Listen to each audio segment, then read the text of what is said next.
100 बार गिरेंगे फिर भी हम चढ़ाई करेंगे इस पर। इसका अभ्यास है हमको नष्ट करने का। तो आज से हम प्रण लेते हैं कि तू हमें कितनी बार गिराएगा। अविनाशी का बच्चा हूं, अविनाशी ही हूं। शरीर बदलते रहेंगे लेकिन हम तेरे को देख लेंगे। एक दिन तुम जीत जाओगे। ये घबराने वाला मार्ग नहीं, डरने वाला मार्ग नहीं, उदास होने वाला मार्ग नहीं। 100 बार गिरो फिर भी पीछे मुड़ो मत, अगला कदम आगे बढ़ाओ, जीत जाओगे। वैभव पतंगे जी महाराष्ट्र से। जय स्वामी सामर्थ। राधा वल्लभ श्री हरिवंश। महाराज जी आपके चरणों में कोटि कोटि प्रणाम। महाराज जी ये काम क्रोध आदि विकार मेरे पूर्व अभ्यासवश भगवत चिंतन नाम जप में बाधा उत्पन्न करते हैं और प्रयास करने पर भी उनका चिंतन कुछ समय बाद होने ही लगता है। महाराज जी कृपया मार्गदर्शन करें, कैसे इनसे मैं मुक्त हो पाऊं।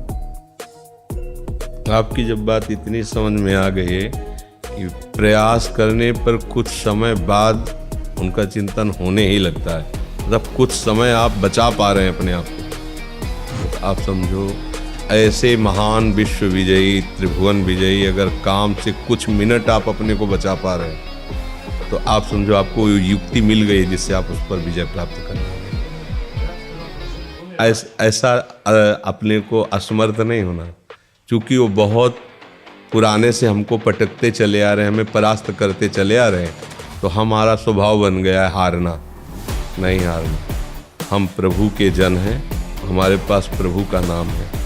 अगर प्रभु के नाम का तो फिर ये काम क्रोध लोभ मोह मद मत्सर, आप पहले इनकी आंतरिक बात को समझिए। इनका निवास, जैसे किसी दुश्मन को मारना हो तो उसका निवास खोजे, उसकी कमजोरी खोजे, तभी तो उसको परास्त किया जा सकता है।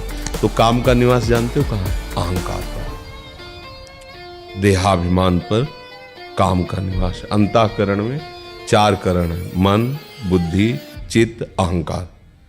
इस अहंकार में मैं पुरुष हूँ, मैं स्त्री हूँ, मैं भोगता हूँ, मैं करता हूँ, ये इसकी भूमि है, इस पर ये टिकता है और ये निरंतर नहीं कहीं वास कर सकता। भगवान के वचन है, मात्रा स्पर्शास्तु कौन्तेय शीतोष्ण सुख दुखदा आगमा पाइनो अनित्यास तास्ते तिक्षस्व भारत। भगवान कह रहे हैं आगमा ये आता जाता है। कहाँ आता जाता है? अहंकार में आता जाता है। इसके घर का दरवाजा बंद करना पड़ेगा। जब तक आप अपने में कुछ भी बल समझते हैं अहंकार, तब तक ये आपको परास्त करता है। और जिस दिन आप निर्बल होकर प्रभु की शरण में इस अहंकार को समर्पित कर दिए, फिर किसी की ताकत नहीं कि आपको परास्त कर सके। और ये निर्बलता तभी आएगी जब आप नाम जप खूब करें। आज 4-5 दिन हो गए नाम जप में खंड पड़ता है हमारा। देखो 4-5 दिन की बात कहते हो, अगर 4-5 जन्म में अभ्यास ठीक हो जाए तो बहुत बड़ी बात है।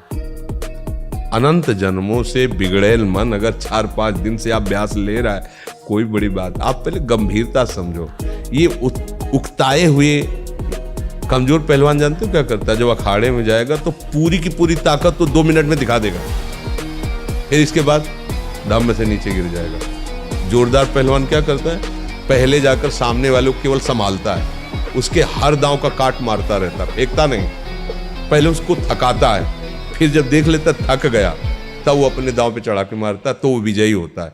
कभी भी अच्छा पहलवान एकदम जाके अपनी सारी बातें पेश नहीं कर देगा युद्ध में कि वो कला कौशल दिखा, नहीं, उसको शत्रु पक्ष को निर्बल करना है। तो हमारे पास हम ऐसे ही हम कमजोर हैं, एकदम पूरी ताकत लगा देते, फिर काम आया तो बोले अब वो जो आया वो करवा ले गया, अब हम क्या करें? ऐसे नहीं, पहले उसको रोकना सीखना। हमें परास्त नहीं करने की बात सोचनी, पहले हमें उसको सहना सीखना है। उसका वार आ रहा है। यम ही न व्यथ्यन्ते पुरुषम पुरुषर्षभ सम दुखा सुखा धीरम स्वमृतत्वाय कल्पते। ये सूत्र केवल याद करने के नहीं है, जीवन में उतारने के।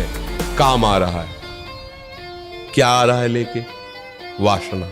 क्या वासना? स्त्री शरीर तो पुरुष शरीर संबंधी आकर्षण, पुरुष शरीर स्त्री संबंधी या जनेन्द्रीय संबंधी आकर्षण, उसके पास दूसरा पावर नहीं है। अब उसको हमें देखना है कि धर्मयुक्त है या अधर्मयुक्त। अगर धर्मयुक्त है, गृहस्थ है, हम कहीं विवश हो रहे हैं तो उसमें कोई पाप नहीं है, तुम्हारे घर का उसमें गृहस्थ धर्म नहीं है। अब हम उसका जो आवेश आ रहा है काम का, यम ही न व्यथ्यन्ते, हे पुरुषों में श्रेष्ठ जो उस व्यथा को सह जाता है। व्यथित इतना नहीं होता कि पागल हो जाए, वो परम पद का अधिकारी होता है, तो हमें सहना पड़ेगा ना।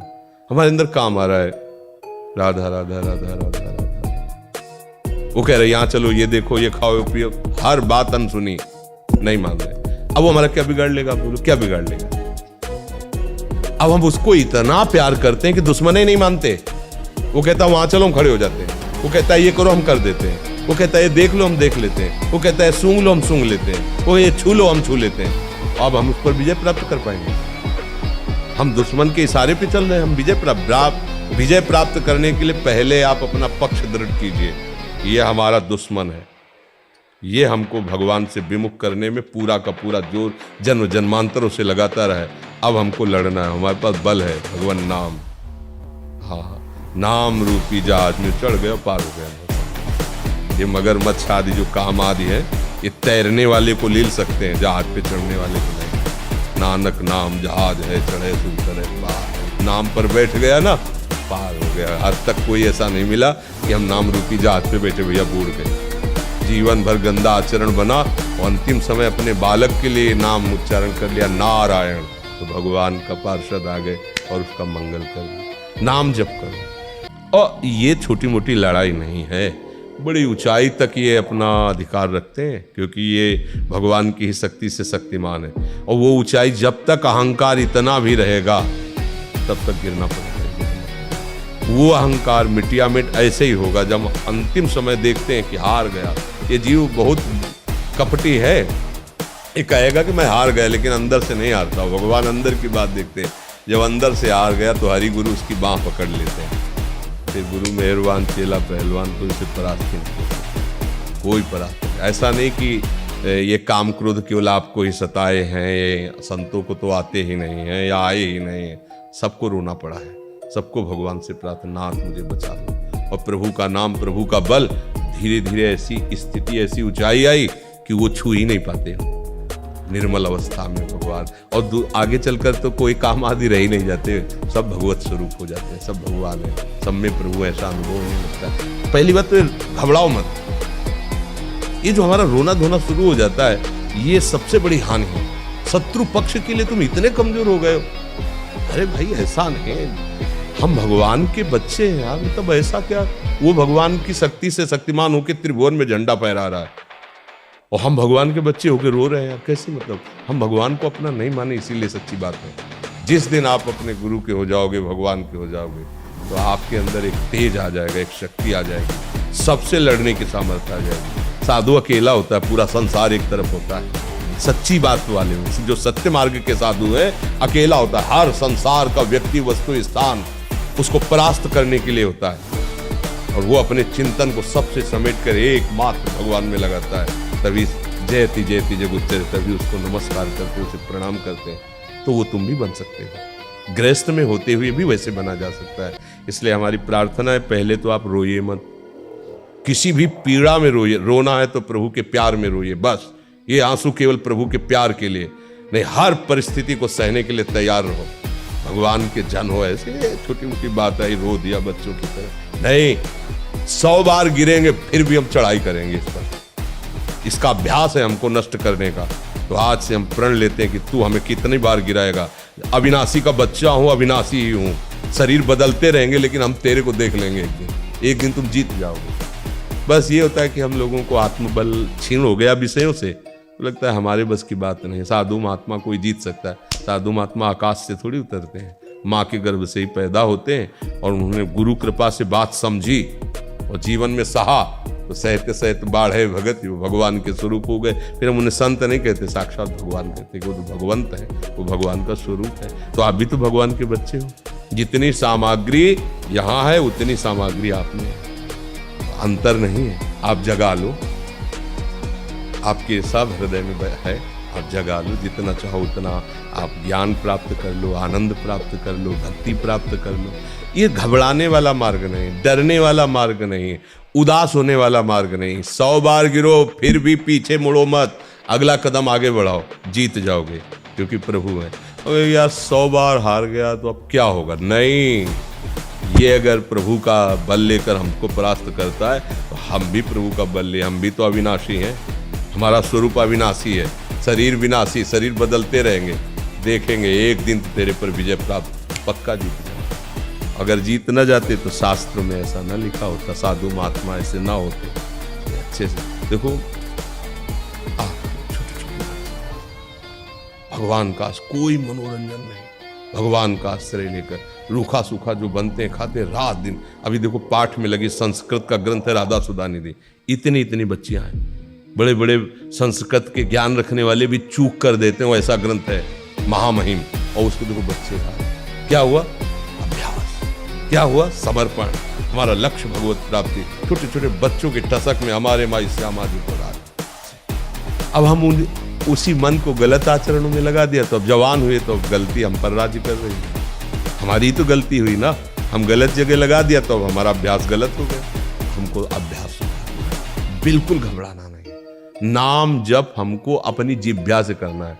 ये जो लोग सोचते हैं ना कि हमारा नाम जप होता नहीं, मन से नाम जप, अरे मन सिद्धों का लगता है, जिन्होंने बहुत साधना की तब मन लगा। अब आपको क्या करना है, वहां तक पहुंचने के लिए जीभ से जपो, नाम जप करो, जो गुरु ने दिया उसको जप करो, करते करते वो धीरे धीरे उतरेगा हृदय में, जब हृदय में उतरेगा तो जीभ बंद हो जाएगी, चल रहा है, मन राजी हो गया उसमें। जैसे आपने कहा कुछ मिनट तो लगता है, इसके बाद भाग जाता है, तो कुछ मिनट लगा ना तो आपकी जीत हो गई। अगर 100 में 1% मन लगने लगा तो तुमने नस पकड़ ली मन की। अब 99% आने में देर नहीं लगेगी। क्यों? अनंतो जन्म का बिगड़ेल मन 1% मान गया, बस बस अब तो चढ़ाई कर दो, अब तो देर नहीं लगेगी, आ जाए 1% वश में हो गया तो बात बन जाएगी। एक कदम आप सुधार के भगवान की तरफ चलने लगे, जीत हो गई, जीत हो गई, क्योंकि आपके साथ भगवान नाम है, संतों की कृपा है। ये जितने महापुरुष है ना, ये मरते नहीं, ये भगवत स्वरूप है, ये गुरुजन महापुरुष विराजमान। जब आप भजन के लिए कदम उठाओगे ना तो बिना मांगे इनका आशीर्वाद मिलता है। ये कृपा ना करे तो अपने लोग माया मुक्त नहीं हो सकते।